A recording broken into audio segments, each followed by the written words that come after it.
Go back to our first episode. I think I was being a little too nice, and Sissy, our sister, messaged me about the All Might versus Uncle Iroh thing. The more I thought about it, I was trying to be nice. I said it could go either way. I'm gonna break this down real quick before we get in House of Dragons. All Might is a clear-cut answer. Let's break down what Iroh did. Iroh took his nephew, Zuko, who he was a hothead. Let's be honest, he was a hothead. Turned him into a Fire Lord and kept him cool. I'm not saying that's not a bad trait. Let's start with the Fire Lord thing. He was Fire Lord because he was heir. He's a Fire Lord's son. Once Azul was out the picture, who challenged Zuko for Fire Lord?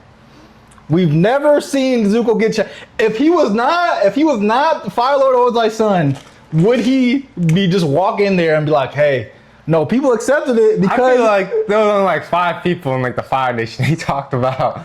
It's like that's what I'm saying. It wasn't like hard for him to be Fire Lord. I think you talked about this in a different video. There's like no big hitters in like the Fire Lord is scrubs. The fact that besides the main family. Yeah, the fact that they let them do this. But again, I'm not discrediting it completely. But him, like I feel like it's under his belt. His sensei became Fire Lord, but he was heir. And he was a hothead. Let's go to what All Might did. Oh no, let's back to Zuko real quick. Zuko was a part of saving the world. If we rank them in importance, Aang, I feel like Katara and Sokka have been with Aang since day one. I'd put them above Zuko. And Toph was with the gang longer. Maybe you could argue Toph, Katara and Sokka found Aang. They've been with them. They helped him learn all elements. So at best, I'll give him, he's the 4th most important member of saving the world. At best. And that's me being the most generous I can be. Let's go vital though, because there was like no one else to teach him. No, he was important. But if you had to rank him, like, who was the most important in stopping Fire Lord? I'll probably say, even though he probably used it the least because he learned it at the last, like, for him to get fired was like the hardest just because the final teacher, yeah. And then that one teacher he had was Aang was still like young and Burn Katara. Yeah, I'm not discrediting him, but I feel like Katara and Sokka's been with Aang so much. I feel like they helped him like grow more than Zuko helped him grow to beat the Fire Lord. Yeah, I would say. Let's go to All Might. He took Deku and Byakugo. Those are the main 2 I'm gonna focus. He has more, but we're talking them. Worst case scenario for Deku. Worst case scenario. He's the 2nd greatest hero of all time at his peak, behind All Might. Arguably, he's 1st or 2nd. 1st or 2nd. Let's go to Byakugo. He was either 2nd, he's probably 2nd in helping bring the world, like when the world was coming to crumbles, he was probably the 2nd best. The only person you could put above him besides Deku, I mean Deku was number 1. No one's gonna argue that Deku was the most important person in being All for One. Eraserhead, I'm not gonna diminish like him having to open his eyes that long. I'm not gonna diminish that. But Byakugo, there was a point when he was fighting All for One, and he was beating the absolute brakes off All for One. Like when he saved All Might, that whole episode, he was literally All for One had a flashback and called him Kudo. That's the 2nd All for One user. And then Byakugo even said like, I'm Byakugo, you idiot. Like he was beating the absolute brakes off him. So you got Uncle Iroh who took Zuko, not discrediting it, helped someone defeat the Fire Lord, still a good feat, but you got All Might on the other hand, who made the best superhero ever or the 2nd best superhero in their world. If we rank Zuko and where he ranks in Firebenders, Fire Lord Ozai and Azula are already above him. Even in the comics, he was never stronger than. Not saying he wasn't a good Fire Lord, but let's say. Hey, personality-wise though, he changed Zuko's whole course around. Yeah. And obviously, Zuko's dad had a lot to do with his character development, even though he didn't mean to, by sending him away to. And I'm glad you said that, because this is my next point.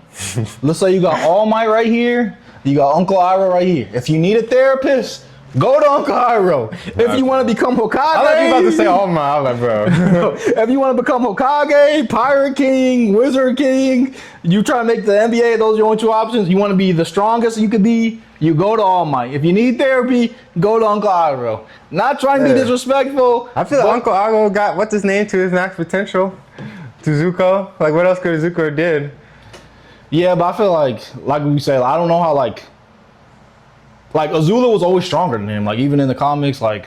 Now I'm not saying what he did was bad, but like All Might took Deku, who was a nobody, and he was the best. Like in his peak, the only person you could argue is All Might. Like he got one for all to 110. The most has ever been was 100, and he beat like All for One, who was All for One was like reigning. Like even before All Might, All for One even said like All for One was going on for a long time. Yeah, like Deku was the one to finish it off.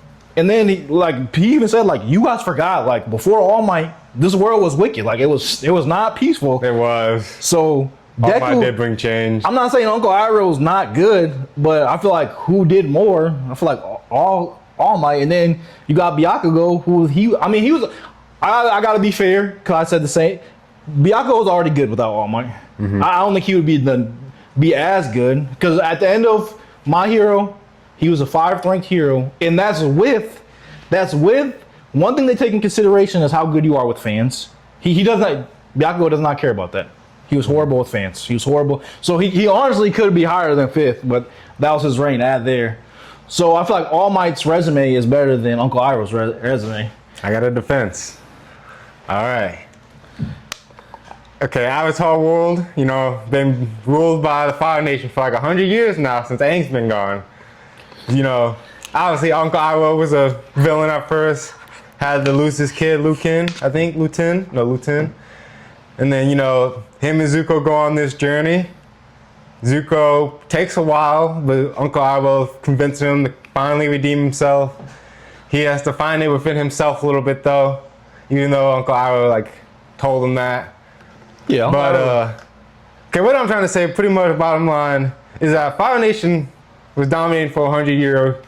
Uncle Iroh gave Zuko the confidence to go against his dad, help Aang out, stop the tyranny of 100 years. You said All Might came in to change things.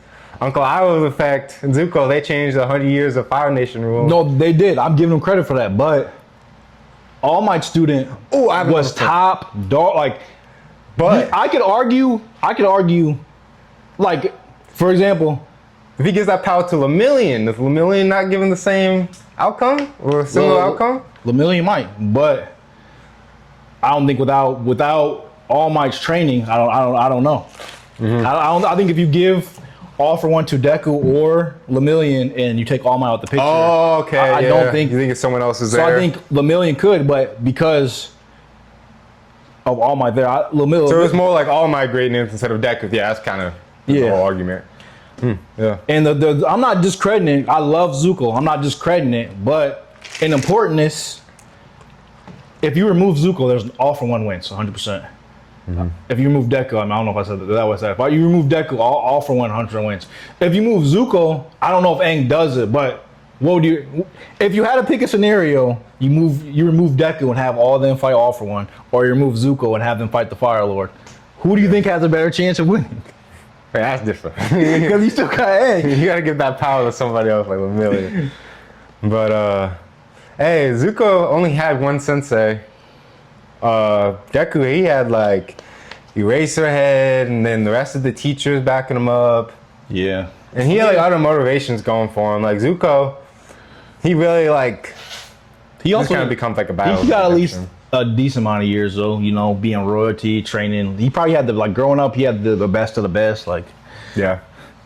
And again, I'm not hating on Uncle Iroh, but when I went back, it was the first episode. I was kind of being like, oh, it could go either way. No, I think All Might's the clear winner in this one. The clear one. You want a therapist? Go to Uncle Iroh. But if you want someone to get you max, then All Might lose to Splinter. I'm talking about just those. Out of those two? Out of those two, because Sissy brought it up, and then I was like, I was just going back, and I'm like, I can't say it. I don't like the cop of it could go either way. I just wasn't trying to make people mad. I'm going back. I don't care if y'all mad. This is my opinion. All Might's a better sensei than Uncle Iroh. That don't mean I dislike Uncle Iroh. I think LeBron's better than Michael Jordan. That's not saying Michael Jordan's bad. But yeah, I had to get that off my chest. That's a hot take. I had to get that off my chest.